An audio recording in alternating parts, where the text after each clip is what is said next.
Assalamualaikum warahmatullahi wabarakatuh. Perkenalkan, nama saya Nofriandra dengan NIM 119140133. Di sini saya akan mempresentasikan ujian akhir semester saya mengenai pembuatan model machine learning.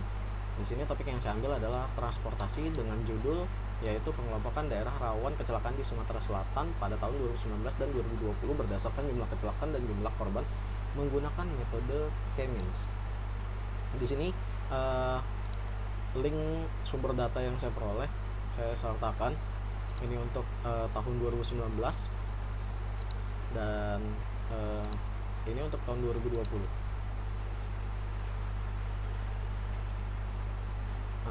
Saya mendapatkan dataset ini dari website Simata atau Sistem Informasi Satu Data Sumsel.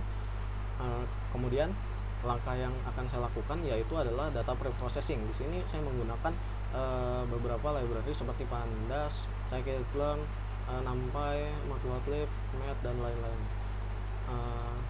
Setelah melakukan running ini, saya menghubungkan ke dalam Google Drive karena datanya sudah saya masukkan ke dalam Google Drive. Untuk selanjutnya saya akan membaca ini sebagai data frame, bukan untuk meng-read data dulu, melakukan read datanya adalah CSV. Dan kemudian di sini ada beberapa atribut. Yang pertama nomor, kabupaten atau kota, jumlah korban kecelakaan, jumlah korban meninggal dunia, jumlah korban luka berat, jumlah korban luka ringan, dan jumlah korban kerugian material atau dalam juta. Kemudian selanjutnya di sini saya akan menghapus beberapa atribut yang tidak diperlukan seperti jumlah korban kerugian material dan nomor ini dan ini. Setelah menghapusnya, saya akan melakukan cleansing data terlebih dahulu. Jadi melakukan rename terhadap jumlah korban kecelakaan menjadi jumlah kecelakaan saja, karena di tahun 2020 data yang terbaca adalah jumlah kecelakaan sebelum diolah. Jadi untuk menyamakan keduanya yaitu mengubah jumlah korban kecelakaan menjadi jumlah kecelakaan.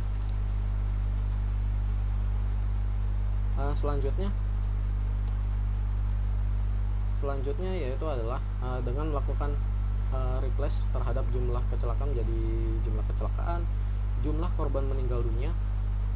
Jumlah korban meninggal dunia kita ubah dengan menggunakan fungsi regek, dikarenakan data-data yang terdapat pada jumlah korban meninggal dunia, jumlah korban kecelakaan masih terdapat data-data kosong. Jadi kita menggunakan fungsi regek dengan mengubah fungsi regek ini menjadi 0 untuk dapat diolah kemudian. Kemudian kita run. Data ini masih berbentuk str atau string, terbacanya string. Jadi data ini akan kita jadikan ke dalam integer menggunakan type. Sebelum itu untuk data ke-17 ini akan kita hapus karena intinya adalah jumlah yang tidak akan kita clustering juga. Dan di sini kita akan melakukan drop pada indeks ke-17.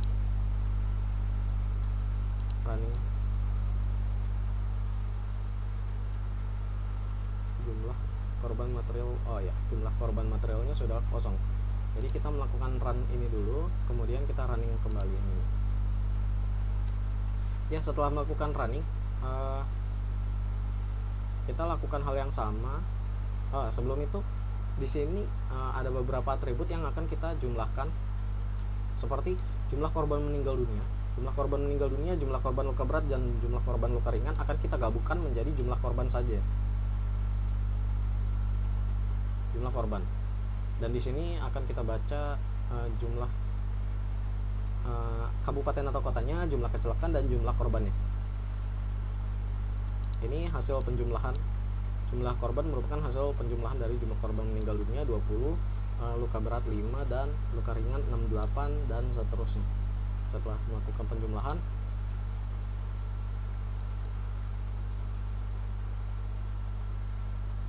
data 11 juga 0. Nah, selanjutnya kita akan melakukan pada data frame kedua atau data pada dataset 2020. Dataset 2020 tidak ada data kosong, dan kita akan melakukan hal yang sama yaitu menghapus atribut kerugian material dan nomor atau 0. Dan kita juga akan menghapus row ke 17 atau indeks ke 17.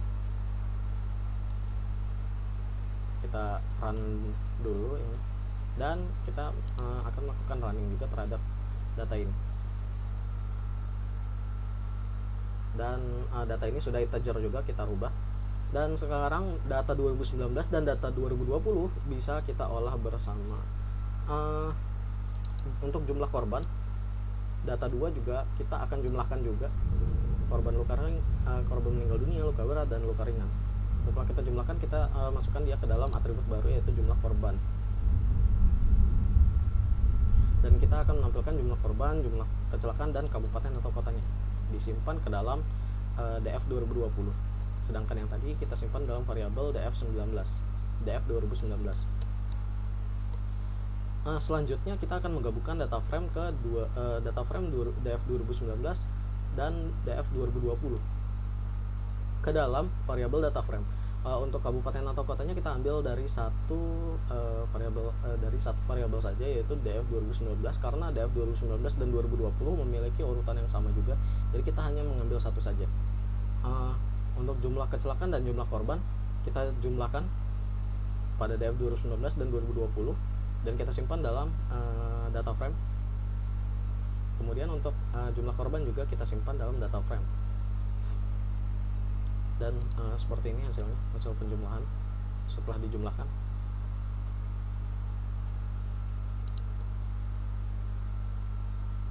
Untuk jumlah kecelakaannya 45 ditambah dengan jumlah kecelakaan di DF 2019. 45 ditambah dengan 49, dan di sini menunjukkan hasil yaitu nilai 94. Kita run. Selanjutnya kita akan melakukan normalisasi terhadap data yang sudah kita olah ini, data bersih lah, atau data yang sudah dibersihkan. Hasil dari normalisasinya adalah seperti ini.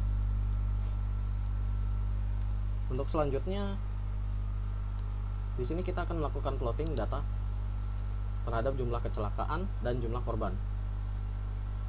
Nah, ini data yang sudah diplotting setelah dinormalisasi. Kemudian kita akan menampilkan SSE.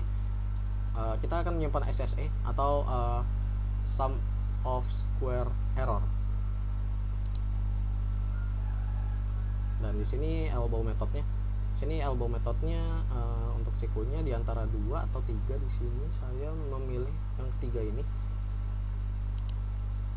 karena ada perubahan drastis di sini. Jadi saya memilih metode validasi elbow ini dengan jumlah klaster adalah 3. Dan kemudian begini hasilnya untuk clusteringnya 0, 2, 1 yang kita ubah.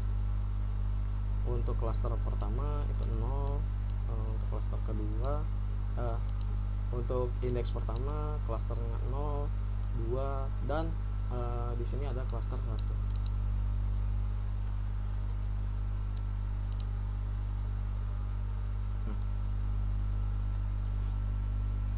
Dan kemudian kita akan menghitung jumlah data tiap cluster.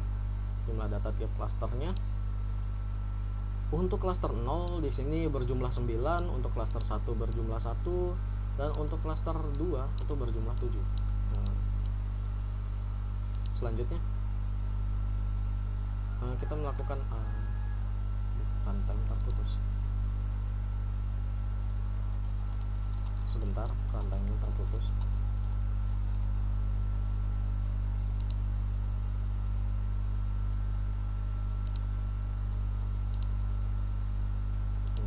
Google Drive. Izinkan.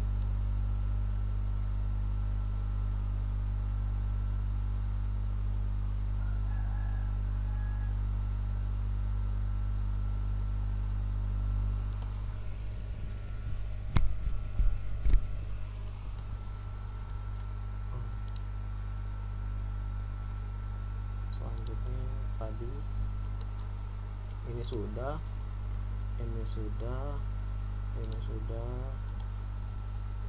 ini sudah, normalisasi sudah,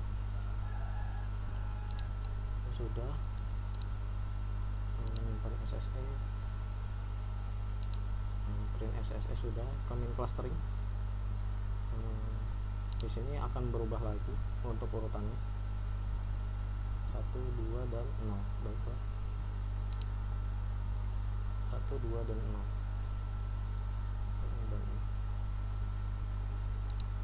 Selanjutnya kita lihat lagi dari plottingnya 1, 2, dan 0, 1, 2, dan 0. Baik, selanjutnya mulai dari sini kita melakukan run lagi tadi untuk commit clusteringnya.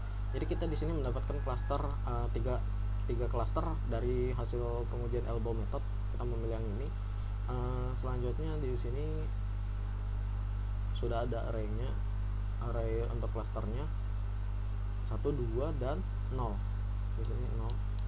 Nah, karena ini secara random untuk pemilihan clusternya juga secara random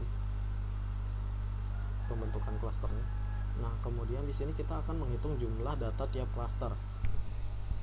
Untuk cluster 0 di sini berjumlah 1, dan untuk cluster 1 itu berjumlah 9, dan untuk cluster 2 berjumlah 7. Nah, selanjutnya kita melakukan plotting green, red, dan yellow. Green yang ini, red yang ini, dan yang ini untuk yang yellow. Nah, selanjutnya kita akan menentukan centroid atau koordinat dari centroidnya itu. Dan di sini kita melakukan kita memberikan markernya dalam bentuk bintang. Di sini ada bintang. Jadi di sini ada 3 cluster yang berwarna biru adalah markernya. Kemudian selanjutnya untuk data sebelumnya yang hanya terdiri dari jumlah kecelakaan, jumlah korban, dan klaster, kini kita tambahkan dengan kabupaten. Untuk menambahkan kabupaten di awal kita menggunakan ini untuk kita menambahkan indeks ke 0, yaitu kabupaten atau kota, dan dengan insert. Dan di sini kita sudah menentukan cluster 0, cluster 1, dan cluster 2. Untuk conclusionnya kita lihat dari grafiknya. Untuk cluster 0 ini sebenarnya yang paling rawan, yaitu ini sebenarnya daerah Palembang, dan ini untuk wilayah yang tingkat kerawanannya sedang, dan ini wilayah yang tingkat kerawanannya itu rendah. Warna merah red itu adalah cluster 1, red untuk cluster 1, yellow itu untuk cluster 2, dan 0 untuk yang berwarna green. Untuk cluster 0 ini adalah yang sangat rawan kecelakaannya, dan untuk kerawanan kecelakaan rendah kita hapus dulu. Untuk kerawanan yang rendah yaitu cluster red atau yang cluster 0, kerawanan yang rendah ini yang berwarna red itu cluster 1 ya. Cluster 1 kerawanannya tingkatnya rendah, dan untuk kecelakaan sedang yang berwarna yellow.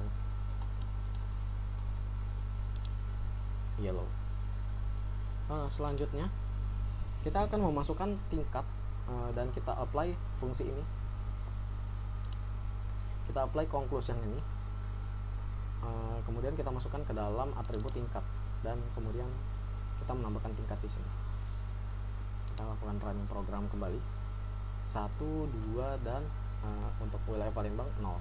Dia sangat rawan kecelakaan. Tingkat kerawanan rendah, kerawanan sedang untuk tingkat yang kedua, untuk cluster kedua. Selanjutnya kita akan menyimpannya dalam bentuk CSV, data berikut, data ini, data terbaru, kita download. Sekian presentasi dari saya.